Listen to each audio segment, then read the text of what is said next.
5 Most Destructive Lies of Feminism. First, female sexual liberation.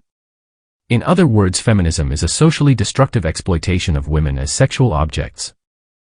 In the aftermath of the sexual revolution of the 1960s, a new secret social contract has emerged that has had far-reaching consequences for society.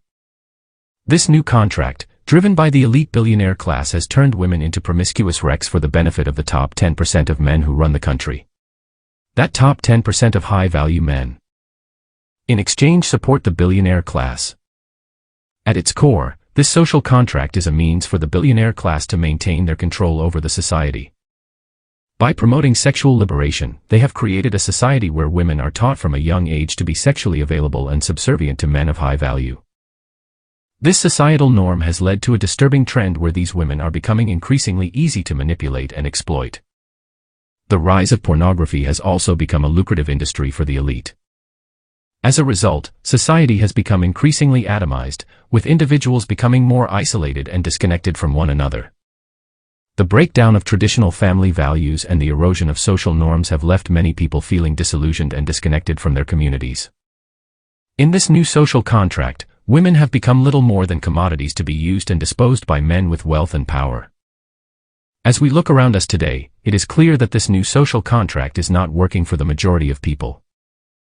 It is time for us to rethink our priorities and values, and to work towards a society that is more equitable, compassionate, and just for all.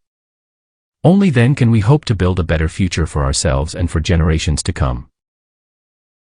Second, female financial liberation. In other words, feminism is a socially destructive exploitation of women as consumers. In today's society, women face exploitation as consumers, shackled by marketing tactics and deceptive practices. Companies prey on women's desire for societal acceptance while colleges capitalize on their yearning for status, offering them worthless degrees in exchange for debt. Brands target women through ads that feed on their desire to conform. Women are particularly susceptible to corporate ads, especially to those that promise beauty, luxury, and material possessions as the gateway to social acceptance and higher status.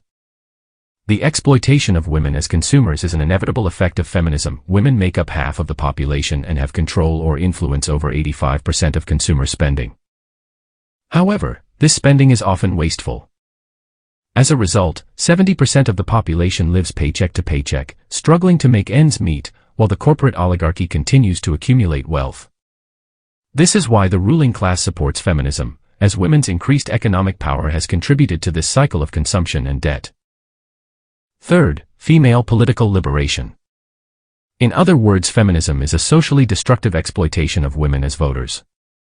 Voting rights have long been a cornerstone of democratic societies, allowing citizens to participate in shaping their governments. However, women are susceptible to manipulation through emotions, making them easy to control by the ruling regime. Emotional appeals can easily sway women's voting decisions, potentially leading to outcomes that may not align with society's best interests, thus allowing the regime to maintain control and further its own agendas. With women's right to vote, the ruling oligarchy now has control over half of the votes. Fourth, female liberation from family and family-based social security. In other words, feminism is a socially destructive exploitation of women as workers. There is a prevalent claim that women were not allowed to work in the past, but in reality, they didn't have to work. Contrary to popular belief, women have historically been allowed to work, although societal expectations and norms limited their opportunities. Men were considered the breadwinners, thus if a woman had to work, it meant that her husband had failed to provide sufficient resources, which carried a stigma. Nothing more, nothing less.